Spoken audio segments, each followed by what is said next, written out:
So the finger-pointing game is about to intensify. According to The Hill, Trump is going to arrive in East Palestine next week.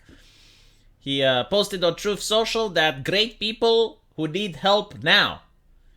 And then we have the Donald Trump Jr. posting on Twitter, if our leaders are too afraid to actually lead, real leaders will step up and fill the void. Now, believe it or not, this already had certain consequences, considering the fact that FEMA initially did not want to visit Ohio, saying that they only respond to natural disasters like hurricanes that cause widespread property damage. However, they changed their mind after Trump announced this, saying that they revisit itself and does plan to send assistance. Also, the railway company is now pitching in $1 million for the people that have been affected by this crisis. And Trump later posted on Truth Social that Biden and FEMA originally did not plan to send federal aid to help East Palestine, but announced they would send a team to help once he was planning to visit. Hopefully he will also be there, Trump said, referring to Biden. This is good news because we got them to move. The people of East Palestine need help, and I'll see you on Wednesday. East Palestine Mayor Trent Conway said in an interview with Fox News that he has not felt that the federal government is showing the proper urgency over the situation. Now, the reason I called it the finger-pointing blame is that on one hand, you have Pete Buttigieg and the Biden administration saying that this is Trump's fault because there were some regulations in place which could have prevented the accident. However, and I cannot confirm this, it would be nice if the mainstream media would have addressed it, because they have reporters and they can go on the ground and contact people, but I have heard that the train wasn't classified as carrying hazardous materials, and as such, it should not have used that particular railway to begin with.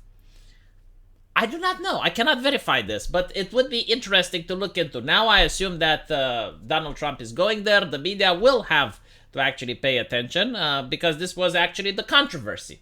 It's not the fact that trains do not derail. They do.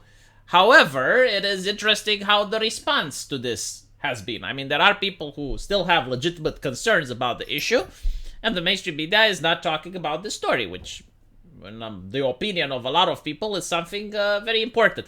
Now, there is something that I want to also address. This is something that I do know. Buttigieg said that trains derail all the time in the United States. And it's true, but if you look at what he means by that, is that most of the times, okay, a wheel pops off.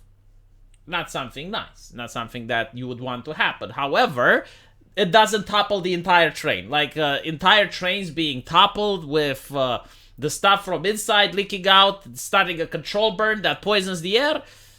That's a little bit less often. Now, it is important to point out why the United States has such a bad railway system. I already spoke about it in a previous video.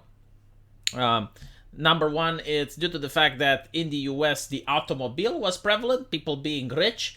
They did not care about the railway system as much because they moved around using personal cars, unlike Europe, unlike France. But another interesting observation is that most of the US railways are private, which means that when they were constructed, different companies had different ways of constructing them, and as such, some systems are better than others. Some systems are better maintained than others. You do not get this in Europe, where the railway was centralized. And I do have to upset a lot of Americans here, knowing that they are for private things rather than state-owned stuff. Objectively speaking, the railway in France is much better than that in the United States.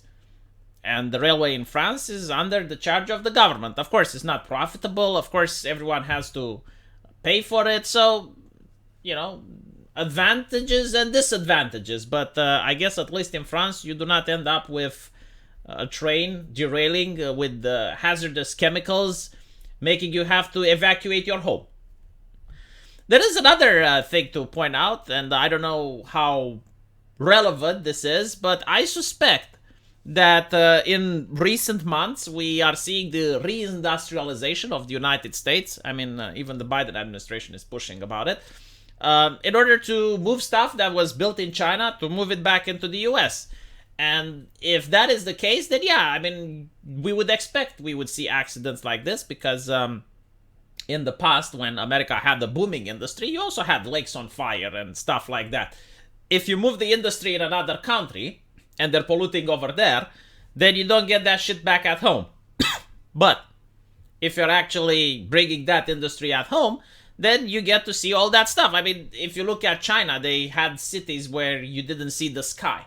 Why is that? It's because most of the Western world, including the United States, including Europe, have moved all of their pollution and all of their toxicity into China. So that we get to feel that we're being green, we're being environmentalists, we do not hurt Mother Gaia. But, of course, all of the pollution was in someone else's backyard where we didn't get to see it. The advantage is that we had clean air. The disadvantage is that people didn't have jobs. Because, you know, if the industry is somewhere else. I guess another advantage was cheaper consumer products. Right, so cheaper consumer products, cleaner air, but fewer jobs. It's up to people to decide whether or not this is good.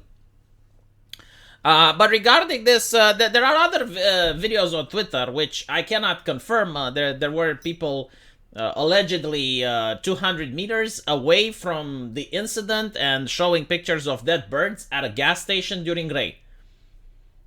I can show that on YouTube, but I can't verify it, so I would rather not show it. However, there are multiple such pictures going on. And again, the main thing is like the mainstream media isn't addressing it. Like, first of all, maybe they are fake. Okay. But if they're legit, then someone should come up and say, all right, well, this is why the birds have died, right? It's not related to Ohio, or it is related to Ohio.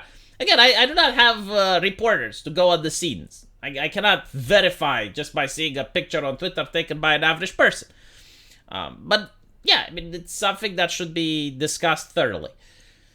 So we're going to see next week. I expect more of the blame game to take place. But I do at least expect the media to talk about it. They're trying to avoid Donald Trump. They're trying to avoid Ohio. And now these two events are converging. And the benefit, I guess, are for the people in the area because now finally FEMA is deciding to go over there and analyze what's going on. Also, a very interesting thing, many people are pointing it out. Before this happened, there was a movie which apparently took place in East Palestine, and a lot of the residents were asked to star as extras. And in that movie, they treated exactly this, like a chemical leak within the area, and how exactly would the government work in order to solve it. Like, that happened. It's important to point it out. Let me know what you guys think, and as usual, I will see you in the comment section. Take care.